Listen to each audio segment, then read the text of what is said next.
Salut, bienvenue dans ce Face à Pierrot du 12 mai 2025. La première question de la semaine calme, hein. Ça va faire un peu de bien de se reposer. Elle est de Tsimbalar94. Ton avis sur Rosenior, son bilan, ses forces, ses faiblesses, merci.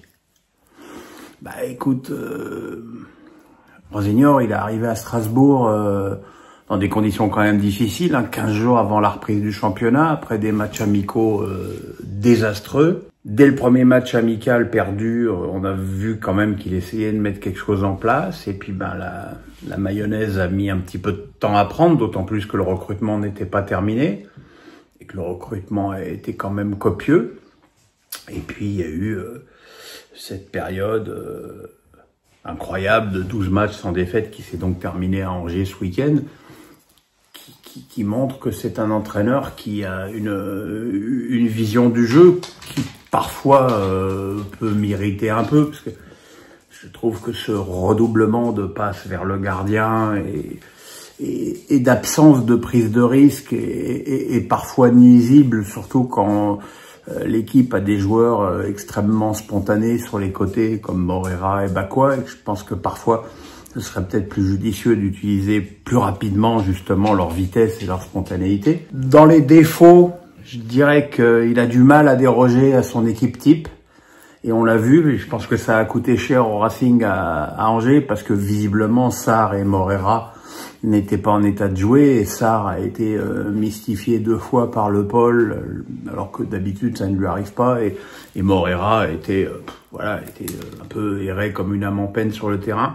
Je pense que quand les joueurs ne sont pas aptes, il faut en mettre d'autres et mettre des plus frais, même si on considère que ça affaiblit un peu son équipe au départ.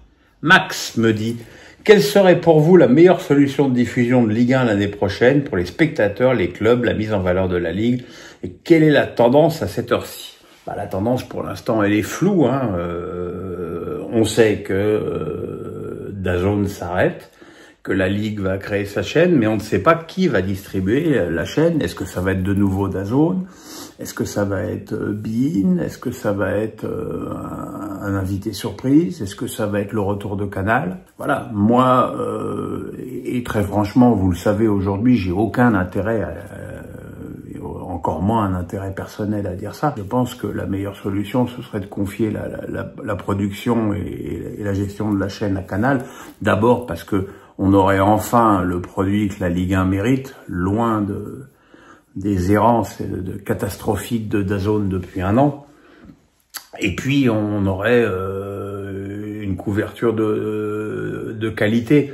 Après, quel que soit le nouveau producteur de la chaîne, ce sera une chaîne à péage pour la Ligue. Maintenant, il faudra voir quel est son contenu, s'il y aura bien l'intégralité de la Ligue 1, de la Ligue 2, de la Coupe, des féminines. Voilà, c'est tout l'enjeu de ça, mais je pense qu'on peut faire confiance à Nicolas de Taverneau pour mener à bien cette mission. Alex Nissa du 06, le voilou. Lille a été battu à Brest au terme d'une prestation assez calamiteuse. À part le plan physique, comment justifier ces prestations lilloises insipides depuis 3 mois?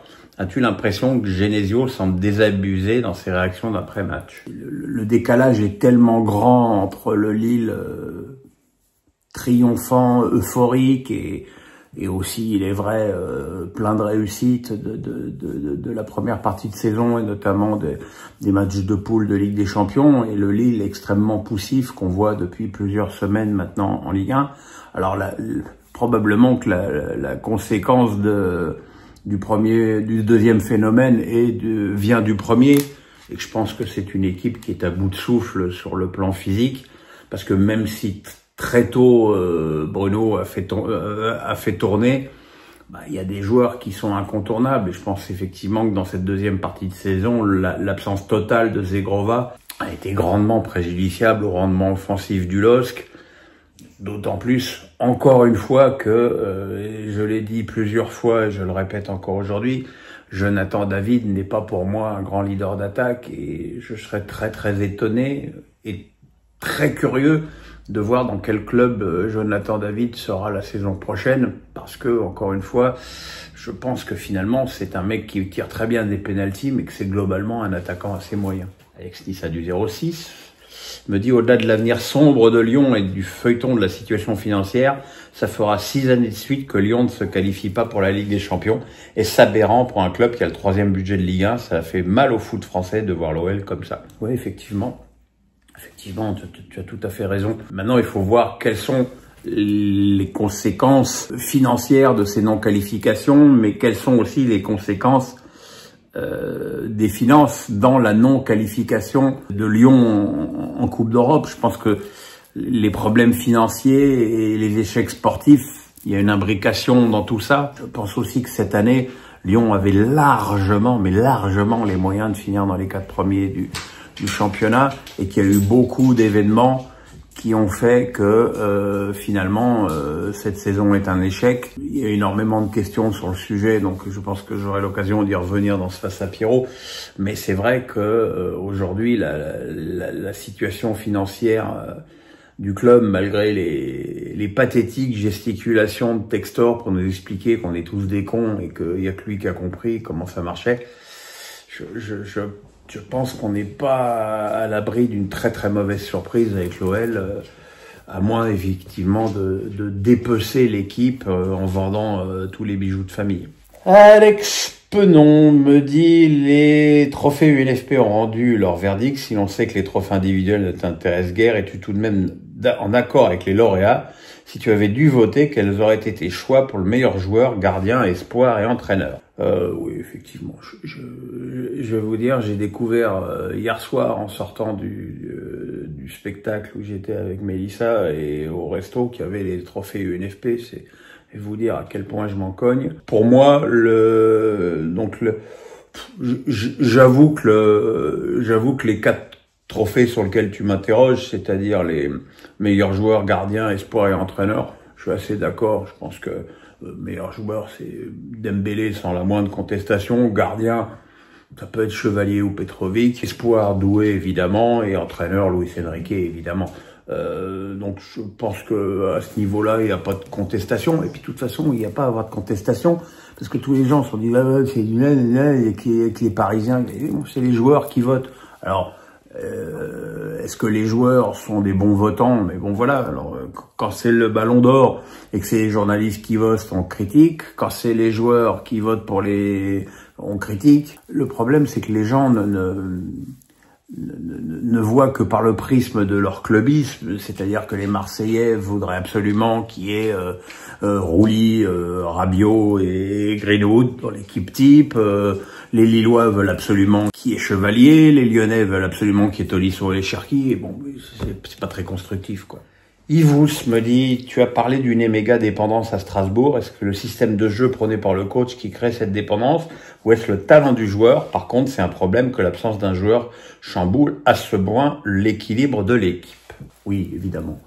Là, il n'y a plus de coïncidence.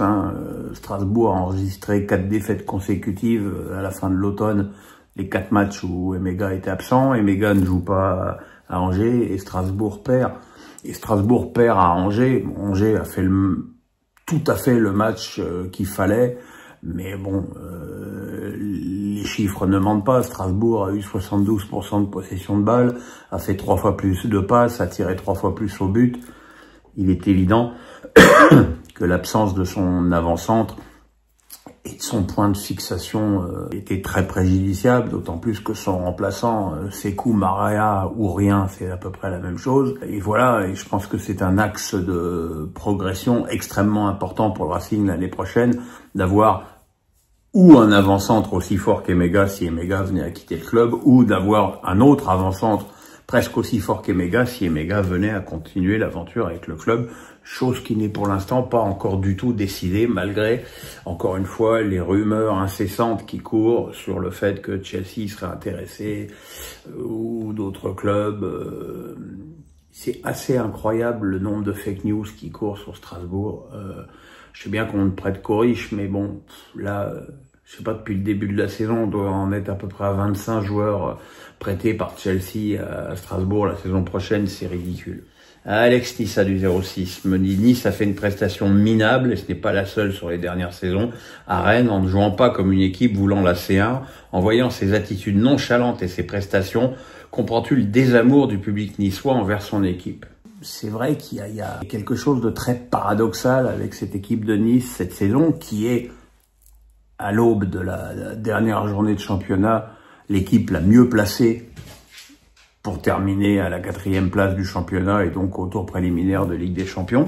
Et quand on en est à 33 matchs de championnat, il n'y a plus question de mériter ou pas mériter. Hein. C'est celui qui est à cette place qui forcément le mérite puisque les points vont avec.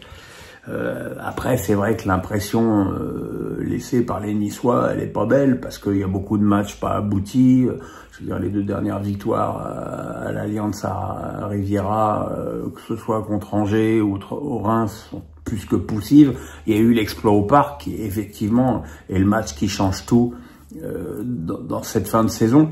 Mais c'est vrai que c'est une équipe en plus qui a eu cette prestation catastrophique qui s'explique grandement par le nombre pharaonique de blessés qu'il y avait à l'époque en Europa League. Mais bon, malgré tout, c'est vrai que l'impression globale laissée par le gym sur l'ensemble de la saison n'est pas bonne. Maintenant, une fois qu'on a dit ça, s'ils finissent 4e, forcément ils l'auront mérité. François Bréhin me dit « Le PSG féminin a gagné le derby contre le PFC ce dimanche soir dans un Parc des Princes ridiculeusement vide, moins de 5000 spectateurs. Ne trouve pas ça absurde de faire jouer des matchs avec si peu de spectateurs dans de tels stades ?» J'aurais trouvé ça encore plus absurde de faire jouer ça au centre d'entraînement de Poissy, avec un terrain au milieu de la plaine. Voilà, je trouve qu'au moins le PSG a respecté le niveau du match d'un play-off de championnat en faisant jouer ça au Parc des Princes. Effectivement, la désaffection du public, elle pose question, mais elle pose question pour l'ensemble du foot féminin en France, qui va très mal.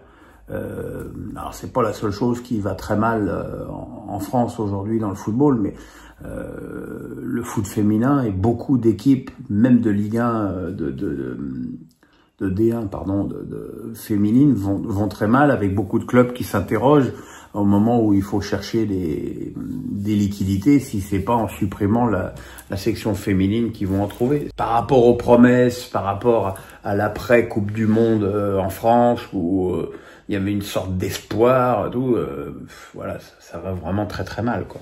Vince me dit, est-ce que vous voyez Arthur Fils capable d'aller dans le dernier carré à Roland-Garros?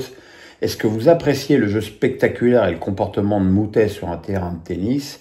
Est-ce que Gasquet et Monfils sont encore capables d'un exploit à Roland-Garros, c'est-à-dire 2e semaine? Arthur peut faire dernier carré. Je pense que ça dépendra aussi du tirage, parce que bon, c'est toujours pareil. Hein.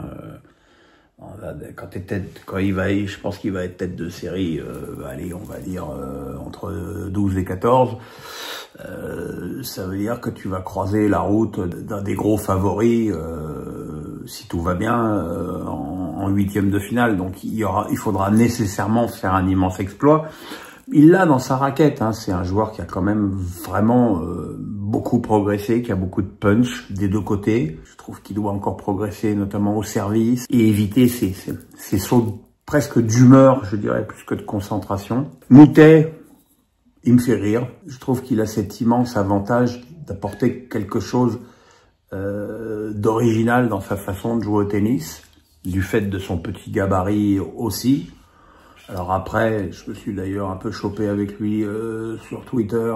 Je trouve ça un petit peu dommage de se choper aussi souvent avec le public, avec les adversaires. Voilà. Mais je pense qu'il a besoin il a besoin de ça aussi pour tirer le meilleur de lui-même. Quant à Monfils et Gasquet, Monfils c'est surtout une question de santé et là aussi une question de tirage.